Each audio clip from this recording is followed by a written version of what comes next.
Hello, today I'm here to tell you about the book Slothbog's Gold. Have you ever just wanted to leave your world behind, but not forever? Just to go and experience an adventure. One that has great reward but can have great risk. You can live that dream in the book Slothbog's Gold by M.L. Foreman. M.L. Foreman's book Slothbog's Gold is a fantasy novel. It is set in the times of noble knights fighting dragons, and saving fair damsels in distress. You can truly immerse yourself in this book because you are set as more of a third-party character that looks over the shoulders and sees the thoughts of everybody. It is the first book in the Adventures One series. You read about a company of 8 adventurers that their quest is to defeat the evil Slothbog the Red. The first and the leader is Sylvian Bregnest. Sylvian Bregnest is a born leader. He's able to gets the admiration of the men, and his men are loyal on all counts. And he's a very good man to everybody. Then there is the one and only elf of the company, Archon, from the House of Dalus in the Great Forest of Delnor. He is one of the elder race, which all elves are, alongside dragons. He's very wise, and he's kind to all. Then the first of the two dwarves is Thrang Silversmith. He has old dwarf magic and is a very nice man. And he's very good spirited at all times. The other dwarf in the company is Thrang's cousin, Halfdan Bluevest. Halfdan does not have any old magic, but he is just as good spirited as his cousin. And Halfdan is always happy to have some ale at a party. Then there is groups of people that always seem to be connected in some way or another in the story. When you think of one, you always think of the other. Archon and Thrang are one of the pairs, which you think of Archon, you always think of Thrang. There's Andy and Alex. But the pair I'm going to talk about, because they are the weirdest pair. It is Teo Blackman and Skeld, son of Haplack. The reason they're so different is because they always seem to be opposite of each other. Teo Blackman is a very sad man. He always seems to be in a depressed state. He has very pale skin and black hair and always seems to wear darker clothes. Skeld, on the other hand, is kind of the opposite. He thinks everything's a joke. He takes everything as funny.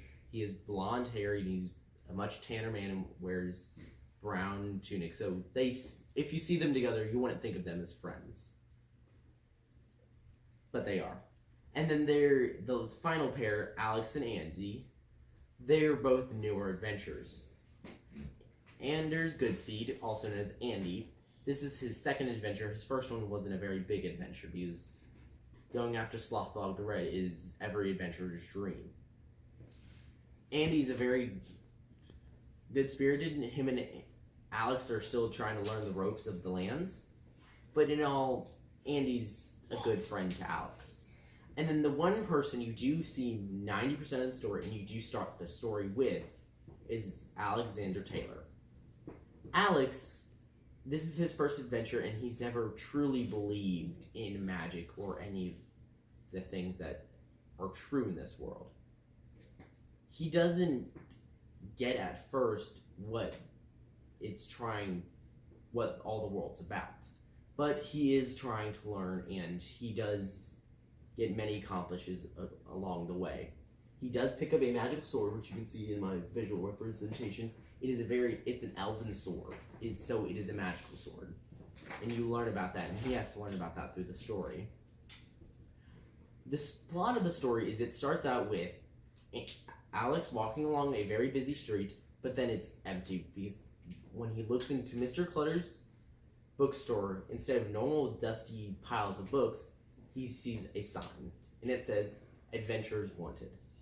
So he walks in asking Mr. Clutter about the sign, and he is swept away on an adventure with his company of 8 to battle wraiths, trolls, and bandits, and they seek the knowledge from the Oracle of the White Tower, and then they must try and defeat Slothbog the Red. A powerful excerpt in this story is page 155, paragraph 11 through the end of that page, through page 156 to paragraph 4. I will now read that excerpt to you. It starts with the Oracle speaking first. This is when they're at the White Tower. Not just anyone could walk into that shop, Alex, as I'm sure your friends have told you, she answered. Not just anyone could be chosen as the 8th member of Bregness's company, and not just anyone could have so much luck. What are you saying, then? That I am a wizard? I will speak plainly, so you will understand, she replied, the smile leaving her face. This is not the normal way for an oracle, but as you are young and know little of adventures, I will risk plain speech. The oracle paused for a moment, as if thinking. I see in you many things: kindness, loyalty, courage, honor. You have the ability to be a great wizard if you wish to be one, or a great warrior. If that is what you seek, you can be both or neither, depending on the choices you make. And what would you advise me to be? I would advise you to follow your heart and not let your mind get in the way, answered the oracle, a smile returning to her face. If you follow what your heart tells you in time, you may become both a wizard and a warrior, but perhaps something more than both. End.